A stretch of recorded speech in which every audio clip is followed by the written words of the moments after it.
Now, welcome back. We're all enjoying that so much, Gina. It's delicious. Yum-sum. Oh, yum-sum. Derek. Yum-sum, that's what it should But be Derek called. is living like a king himself this morning in Kilkenny Castle. Yes, she sure is. He's learned all about the history of the Marble County. How are you getting on, Derek? It looks beautiful down Yes. there. Guys, absolutely, Al. Stunning down here. And look, I've met my twin down here. I had to come down to Kilkenny to meet him.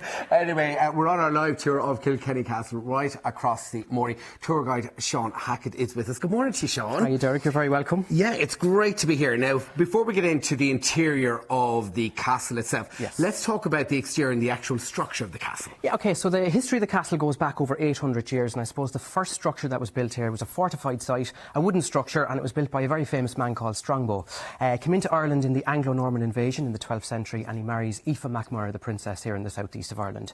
They knew the importance of setting up a fortified site, and the reason this location was picked was all for strategic reasons. We're at the height of the city, and of course the River Nore that flows alongside the castle. So that was your mode of transport in and out of the city back in the day as well. From there, then, bringing it up to modern times. Yeah, OK, so I suppose William Marshall, then, the son-in-law of Strongbow, built the first stone castle, and some of that 13th century castle still stands today. So we've got the 3 round towers. I think you were in one of the towers this morning with Anne. And unfortunately, we lost the gatehouse, our main entrance to the medieval castle, back in 1650 with the attack of Oliver Cromwell.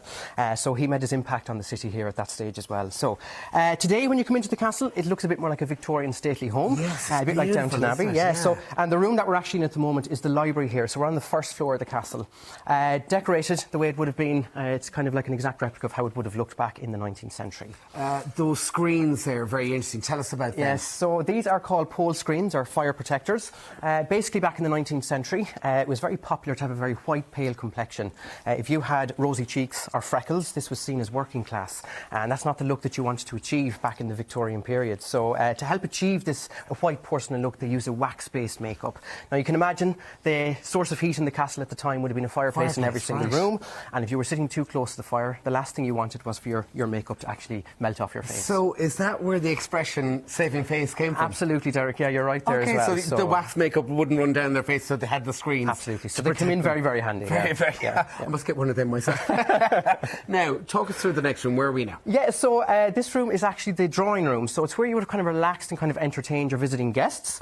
In the corner, the right-hand corner, we have an original piece belonging to the Butler family. It's a piano. So they would have had live performances, entertainment in here as well. But again, it was only the very important people who were coming to visit the Butler family would have actually made it to this section of the castle itself. I mean, we've had a lot of special dignitaries here over the years, haven't we? Absolutely, yeah. So I suppose the last kind of really big royal visit that we had here to Kilkenny Castle was back in 2017. I wasn't here myself, but Prince Charles and Camilla were on a visit here.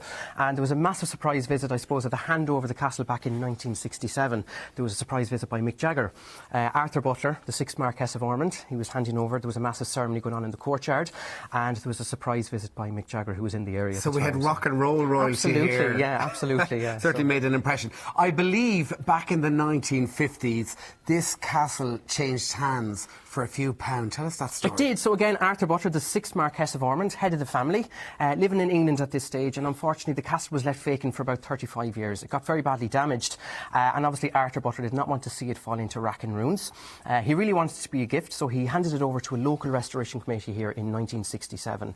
And for legal reasons, money has to pass hands.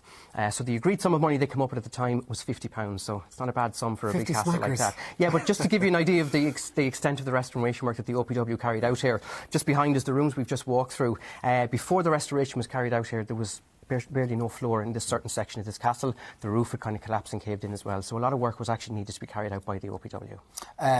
The final room, and it's not on our tour, but we're going to take you into the room now, is that beautiful gallery room. The long gallery. And I think it's everybody's favourite room. It's the last room when you come to visit the castle, and I think you can say we saved the best room for last. It's the second longest room in Ireland, Derek, believe it or not. What's the longest? Yeah, we come a mere second to Trinity College up in Dublin. And I was there last week. Saw your interview, all right. It was very good, very good. But yeah, it was purposely built as a picture gallery. Today we have 54 family portraits, and we have 3 remaining tapestries from the original Ormond collection from the 17th century. That beautiful ceiling as well as stone. Absolutely, yeah. And again, even though it looks quite old, it's actually relatively new, that whole section of the castle.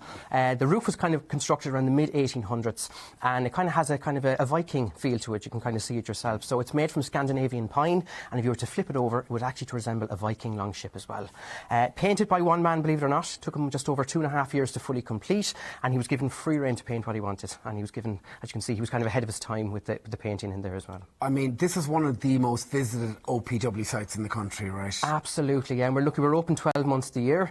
And I suppose just to give you an idea of our visitor numbers, when we're in the height of the season, I suppose coming into like June, July and August, we could have guided tours going every 15 minutes, and we could get up to between 2,500 to 3,000 visitors in one day alone. In one day, but I mean the whole place is so well preserved and beautifully restored, right? Yeah, and I think that's credit to the OPW. They look after many properties throughout Ireland, stately buildings and gardens throughout Ireland, and I think they do a great job. And I think that's the feedback we get from a lot of our visitors, the tourists from all over the world, that they say that it's great to have something like this in our country, that they're able to put the money back into it and open it up. Yeah. And I mean, we didn't get out to them this morning, but into late spring, early summer, the gardens out the back are just stunning. The rose garden is absolutely amazing. We do see brides fighting over for space there during the summer. Just want to get a picture by the fountain and up on the steps as well. But I believe there could be close to over 100 different species of roses there in the height of the summer as well. So it's beautiful down there, yeah. Before we let you go, where can we find out more online? Yeah, just go onto our website. It's kilkennycastle.ie. You'll be able to book tickets on there, guided tour, self-guided tour, and loads of information about our events and everything that's on the website as well. And hopefully they get to meet you as well. Well, if they're lucky enough, Derek.